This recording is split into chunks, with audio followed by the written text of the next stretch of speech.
आज हम पढ़ेंगे कक्षा 10वीं के क्षितिज पाठ्य पुस्तक के काव्य खंड का पहला पाठ पद, जो कि सूरदास के पद हैं। इसमें केवल 4 पद हैं। ये पद सूरदास के बहुत श्रेष्ठ ग्रंथ सूरसागर के भ्रमर गीत से लिया गया है। जब कृष्ण मथुरा छोड़ के चले जाते हैं, उसके बाद वो वापस कभी भी लौट कर नहीं आते, तो वह अपना संदेश उद्धव के द्वारा, उद्धव कौन है, उनके मित्र हैं और उनके भाई भी हैं, चचेरे भाई, उद्धव के द्वारा अपना संदेश गोपियों तक पहुंचाते हैं। इसका पहला पद है, उद्धव तुम हो अति बड़ भागी, अपरस रहत स्नेह तगाते, नाहिन मन अनुरागी। जो पहली लाइन है, इसमें गोपियाँ कहती हैं कि उद्धव तुम बहुत बड़भागी हो।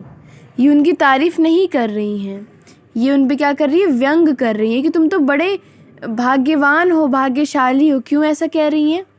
सेकंड लाइन में है, अपरस रहत स्नेह तगादे, नाहिन मन अनुरागी, कि आप कृष्ण के पास रह के भी उनके प्रेम को नहीं समझ पाए, उनसे प्रेम नहीं कर पाए। अनुराग मतलब प्रेम। फिर थर्ड लाइन पे क्या कहती, पुरनी पात रहत जल भीतर, तारस देह न दागी। अब ये एग्जाम्पल से कहती हैं कि जैसे पुरनी, ये क्या होता है, कमल का पत्ता। जैसे जो कमल का पत्ता होता है, वो जल के भीतर रह के भी उस पे वो गीला नहीं होता, उस पे कोई दाग नहीं पड़ता। दाग मतलब गीला नहीं होता। जैसे अगर जो जल माँ तेल की गागरी, बूंद न ताको लागी। जैसे तेल पे पानी का कोई असर नहीं होता, वैसे ही आप कृष्ण के साथ रह के भी आप कृष्ण के प्रेम को नहीं समझ पाए, या कृष्ण के प्रेम का आपके ऊपर कोई असर नहीं हुआ।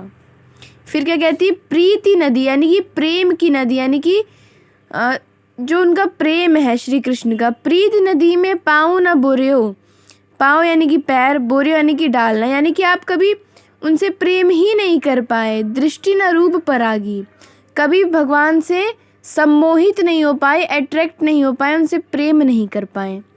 फिर गोपी क्या कहती हैं, सूरदास अबला हम भोरी, गुर चाटी जो पागी। गोपी सूरदास से कहती कि हे सूरदास, हम तो अबला भोरी, अब भोरी मतलब नारी यानी कि लड़की, हम तो अबला हैं। जैसे हम कृष्ण से वैसे प्रेम करते हैं जैसे जो चींटी होती हैं गुड़ के चारों तरफ घूमती रहती हैं आसपास, उसी प्रकार हम भी कृष्ण के चारों तरफ घूमते रहते हैं, कृष्ण से प्रेम करते हैं, दिन रात कृष्ण के बारे में ही सोचते हैं। यहाँ पे पहला पद ख़त्म होता है। मोस्टली जो क्वेश्चंस आते हैं CBSE में, वो इस एग्ज़ाम्पल से आते हैं। एक तो कमल के पत्ते से, एक ये तेल की गागर वाले से। तो ये दोनों लाइन जो है वो बहुत इम्पोर्टेंट है।